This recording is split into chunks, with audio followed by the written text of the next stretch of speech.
বলিন খান ডাঙৰীয়া আপোনাক আৰু এটা প্ৰশ্ন কৰিব লগা হৈছে ইয়াতে আমি বহুত এনেকুৱা স্থান দেখিছোঁ এইবিলাক হোষ্টেল টাইপৰ যিটো আমি সত্ৰীয়া সংস্কৃতিত বহা বুলি কওঁ এই একোটাহঁত বহাত কিমানজনমান কি আৱাসী আছে এজনো আছে 6জনো 5জন নহয় ৰুমৰ কথা কোৱা নাই এটা দীঘলীয়া বহাত বহুতখিনি ইয়াতে মানুহ আছে এনেকুৱা কেইটা বহা আপোনালোকৰ ইয়াত আছে আমাৰ এইটো লাইনত আছে প্ৰায় 28টামান 28টা হৈছে ন আমি যাবলৈ 28টামান প্ৰায় বহা আছে এইটো লাইন প্ৰতিটো লাইনত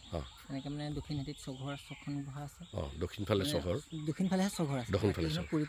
পৰিপূৰ্ণ হৈ আছে ইয়াত প্ৰায় আপুনি 80টামান বহা থকা বুলি ক'লে এখন বহাত আপোনাৰ এজনো আছে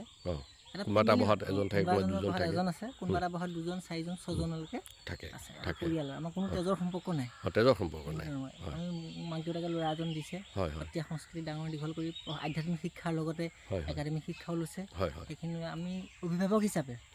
যিজন মূল ব্যক্তি আটা বুলি কয় যদি ব্ৰাহ্মণ সম্প্ৰদায় হয় তেখেতক দেউ বুলি কোৱা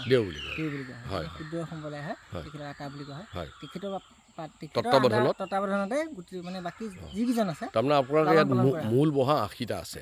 আৰু এই 80টাত প্ৰায় 250জনমান আমাৰ আৱাসী আছে আৰু তেওঁলোক সকলোৱে কেৱলীয়া বৰ ভাল লাগিল